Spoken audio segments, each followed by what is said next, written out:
Hey everyone, how's it going? I hope you're all doing well as usual.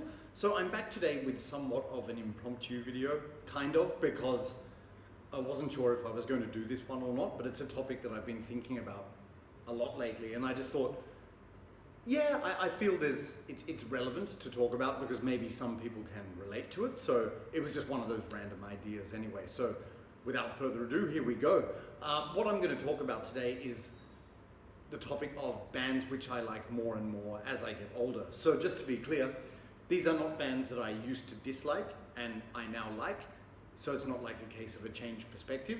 These are in fact bands which I've always liked to some degree, but as I get older, for whatever reason, I find them increasingly appealing. And I decided to do this video just because there's enough bands now to talk about. Don't worry, there's not a long list because I didn't want to make it like a forced effort where I'm just really reaching for bands. These are bands where it's struck like lightning that I really do like them a lot more. So yeah, as I said, maybe some of you can relate to that, but without further ado, we'll get into it. So the first band that I like more and more as I get older is none other than AC/DC. So obviously this band needs no introduction whatsoever, so I'm not even going to go into that. But just one thing I will say, they've been around since the 70s, of course, and I've always liked this band since I was about 11 years old. That's when, that was like 1990. Oh, I've given my age away. You knew that anyway. But yeah, that was around the time I was getting into heavy music, and I think around that time the album The Razor's Edge came out by AC/DC, so Thunderstruck, which is a classic song, that was just all over MTV and, Rage, in Australia and things like that. So I really got into that song, and I was familiar with other songs like You Shook Me All Night Long. So since I was about 11 years old, I've liked this band, but interestingly, I never really was in a rush to pick up their discography. Like in the 90s, that's when I was getting more into extreme metal, so that was my main focus at the time. So a lot of these bands, not that I dislike them, but they took a back seat, so to speak. And then in the year 2000, my dad very kindly got me a ticket to go and see them live in Sydney, and it was a fantastic show, and really enjoyed it. I bought Back in Black after that, so quite a late starter actually. And believe it or not, it's only been in the last 5 years that I've started picking up a lot more of their albums, just because I've seen them around, and I've decided to pick them up. But I just find as I get older, the sound appeals to me so much more. I'm just going to show, this one's High Voltage. I also have Fly on the Wall, which I think is a really underrated album. I think this band is so cool. I have so much respect for them because they're completely unpretentious. They're genuine. It's just feel-good, riff-driven rock and roll music. Like they call themselves rock and roll, like maybe hard rock, but it's just so cool. There's no band really like them. A lot of bands try to imitate them, but I just find they have this increasing appeal to me. And with the more albums, which are back there, which I've picked up, I really enjoy them all, like both old and new. I just think they have such a fantastic sound, even though it's kind of, people would say it's recycled or it's the same, but like that's what I like about it. It's their consistency. They know exactly what they're going for and they make no apologies about it, and I find the sound really appealing. So I now own most of the albums, but it's really been, I would say, properly in the last 5 years that I've got into this band more and more, and they've never really released a bad album. Some people will say this was a bad album. I disagree completely. I absolutely love it. And yeah, I had some friends from Australia visiting recently. They're a bit older than me, like in their 50s, but they were telling me like in the 1980s in Australia they used to always play AC/DC in pubs and everything, and that was just slightly before my time, but that just sounds like a really good time, and they said everyone got into it. And the other interesting thing about AC/DC is they've never done ballads or they've never tried to make dark music. They just play this feel-good, consistent hard rock, and it's awesome. So this is one band that's really grown on me, recently, but just more and more over the years. So AC/DC. Okay. The next band, which I like more and more as I get older, is none other than Motorhead, which again is interesting because my introduction to this band was on the sitcom TV show, the UK show, The Young Ones, the comedy, which is an absolute classic. Go and watch it, it's on YouTube if you haven't. But on the episode Bambi, Motorhead played in The Young Ones' living room, and they played the song Ace of Spades, and this was like when I was a kid in the 80s, I saw that song and I thought, oh, that's so heavy metal, that's really cool. I like the image, the sound and everything. But again, like in the 90s when I was getting into extreme metal, I just overlooked this band completely. You know, I feel ashamed about that. But it was in the year 2000 I bought this. This is a greatest hits one. It's actually called Ace of Spades, but not the album Ace of Spades. But even at that time, I really liked them, but I thought, I'm just a kind of greatest hits kind of person. And to be honest, in the past, I used to think, oh, this band's a bit one-dimensional, it's a bit dry. No offense, no disrespect, that's just what I thought. However, that changed a lot in the last 10 years when I bought this one. This is the best of Motorhead, so a compilation of 2 discs. And I heard a lot of songs which I hadn't before, and I really, really liked them. And in addition to that, I now listen to this American heavy metal radio station called Metal Shop, or Metal Shop Rocks, hosted, DJ'd by a guy called Rich Rock. It's 24/7 heavy metal music, and it's introduced me to a lot of sort of obscure bands from the 80s, like Cobra and also Fate's Warning. And you know, anyway, I'm digressing, but they play a lot of Motorhead on that station. And I thought, wow, this band has some really good songs which I had never heard before. Like an example of one that I really like a lot now is I Got Mine. I think that's what it's called. But yeah, very interesting band. It's sort of like an onion. You peel the layers and you realize there's more to this band. But I've really got into them. And like, I remember a few years ago, my brother, they're his favorite band, my younger brother, he said, you've got to give this band more of a chance. I was going, yeah, okay. But now I'm starting to see what he means. And it's like, whenever I hear these new songs, or like new old songs on the Metal Shop station, it just makes me realize how much I like this band. So yeah, this is another band I'm really getting into more as I get older, Motorhead. Okay. Coming up next, another band which I like more and more as I get older. This is kind of an interesting pick maybe, is Rollins' band. So of course the hard rock / you couldn't really call it a heavy metal band, fronted by Henry Rollins, formerly of Black Flag, the vocalist of the punk band from the 80s. This music defies classification. It's kind of, I've seen it on iTunes, it's been classified as punk. It doesn't really sound like punk, but then again, it's not really heavy metal. It's just sort of like hard-hitting, loud, angry, heavy music. But it's so cool, and like again, I've liked this band since high school years, so like 1994 I think is when this album came out, Wait, and it was very popular on TV, you know, MTV and Rage with the song Liar, and that's how I got into Rollins' band. But I had also previously been a fan of Black Flag as well. But it's sort of like these two, this one, Come In and Burn, came out in '97, and I've always liked this band, and whenever I return to them, I still really enjoy them. So, and I find these songs are just increasingly appealing. Like with age, they just get better.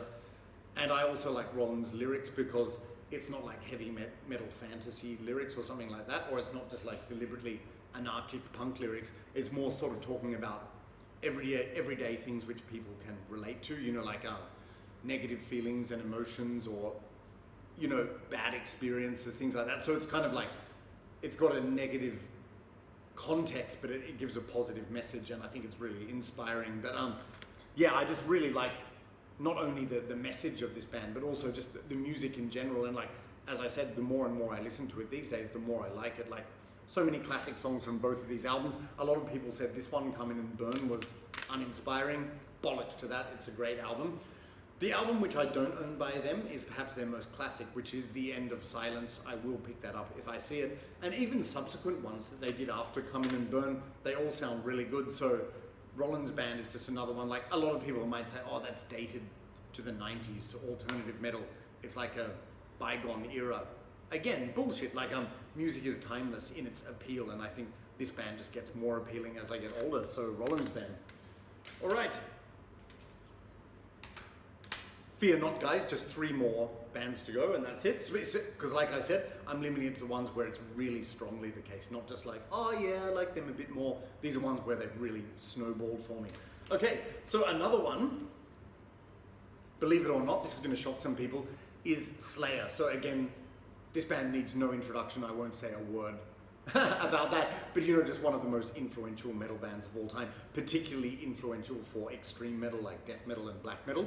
But again, incidentally, they were kind of before my time in the 80s, and then in the 90s I was getting more into extreme metal. So again, I just overlooked this, but my younger brother, really got into them in the 90s, and I always thought, yeah, they're good, but it wasn't my passion, so to speak, so I was never against them, but I just never really fully appreciated Slayer, I think. But I do own, you'll be shocked to discover these are the only studio albums I own. So Seasons in the Abyss and Undisputed Attitude, the punk covers album. But just like when I saw their performance at, you know, the tribute to Ozzy Osbourne, rest in peace, just recently, that was just absolutely phenomenal. And again, I've been listening to this band, hearing this band a lot on metal radio. Don't worry, I've always been familiar with their material, even the earlier albums, but I just never picked those up for some reason. I guess you make priorities sometimes, and I just never got around to those. However, I especially want to pick up the earlier albums by this band, all of which I've heard, of course, many times, but I just don't own them. You know, albums like Rain in Blood, Hell Awaits, Haunting the Chapel. Yeah, like those really early ones. Show No Mercy.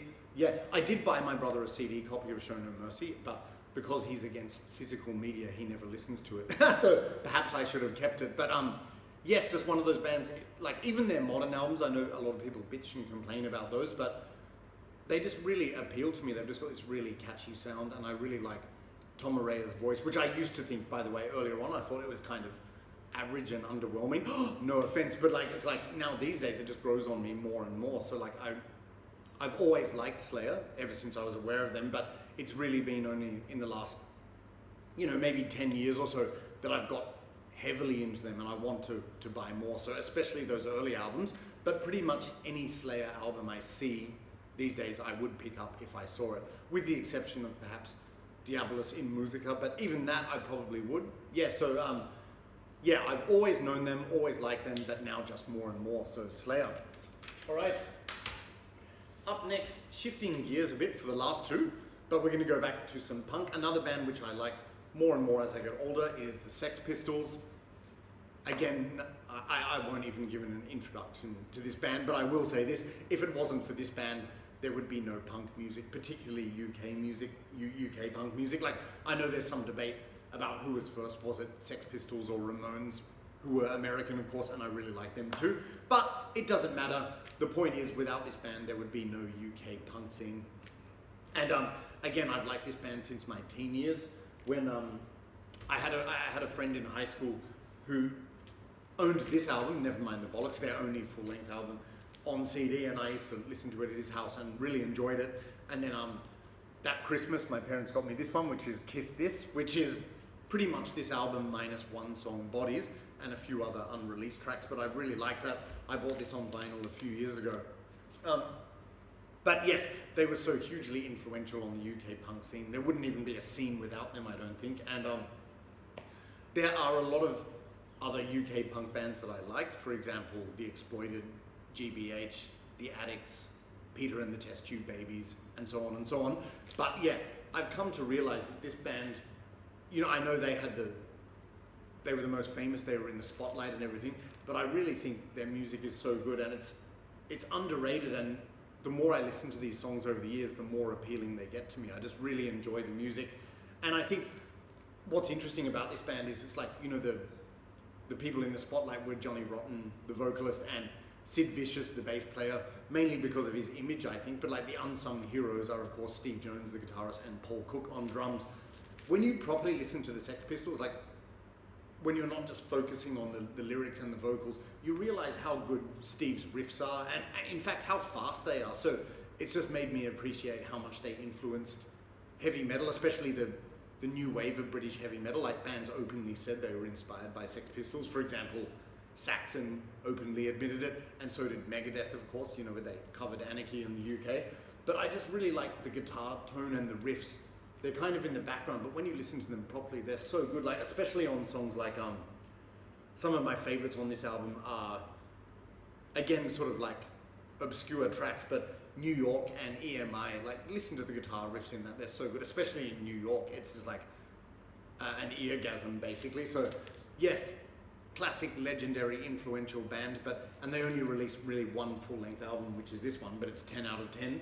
But just the older I get, the more and more appeal it has to me, and it's made me realize. I was having a conversation with a friend the other day. I went, you know what, I never said this before, but I think I can definitively say Sex Pistols were the best UK punk band. So there you go. All right, and one more today. This is the only extreme metal band for today, but here we go. Another band which I like more and more as I get older is Severe Torture from the Netherlands. So yes, as you can imagine from these cover arts and from the band's name, this is a brutal death metal band from the Netherlands. And I was first exposed to this band when I saw in like a review and interview in Terrorizer magazine back in the day, like I think 2003, 2004. And then I bought this album and I thought, wow, it really reminds me of Cannibal Corpse's Tomb of the Mutilated, especially the vocals. But I didn't quite think it was quite as catchy. Later on I bought Fall of the Despised, which I didn't listen to much. So this sort of like sat in the back burner for a long time. But lately I've just been like this, I frequently do this, maybe I'm a freak, but because I don't buy new music too often, I'm always going back and listening to the albums I already have. And I think that's really important to properly appreciate them. And I've just discovered that this band I used to think, oh yeah, pretty good brutal death metal, but like now I really appreciate the talent in it. Like it's very technical and it's very talented playing, yet at the same time it's really catchy. And like I've said, this band does not sound like Mortician. Mortician is very primitive, but in the same way as with Mortician, this band has a really satisfying sound with the blast beats and those like Chris Barnes' Tomb of the Mutilated-esque vocals and everything. And then on this band on this album they expanded their repertoire, you know, with more sort of like atmospheric, intricate playing, especially with the bass and everything. I love the punchy drum sound with this band. And I also own a burned copy of their other one, Feasting on Blood. So this is Misanthropic Carnage and Fall of the Despised. Feasting on Blood is really good. And I was thinking the other day when I listened to that album, I go, damn, this band is really good. Like, again, I've liked them since, like for over 20 years now, these albums, but I just find myself listening to them more and more, and I really get into them. So if you like brutal death metal and you haven't checked out Severe Torture, I strongly recommend that you do, because to me their sound is just getting better and better with these older albums. So Severe Torture. All right guys, and there you have it. So quite a short list there, but like I said, I wanted to limit it to bands where it's really strongly the case, where I've liked them, all of these bands, for quite a long time, but now they just grow on me more and more. So yeah, this is an idea. Do you have any bands that you feel that way about? Like where you've always liked them and they've just grown on you more and more over the years? I mean, I'm not expecting responses to this, but if you would like to do a thread response, you know, that would be cool, or, you know, just leave it in the comments. But yeah, this is a topic that's just been, you know, in the back of my head for a while, and I thought, you know what, I should get around to doing it, because it's just, I don't know, it was playing on my mind. I thought, no, it's a topic which I think people can relate to. I hope so. So let me know what you think. But anyway, thanks a lot guys for watching, and I'll see you in the next video, whenever that may be. Cheers. Bye.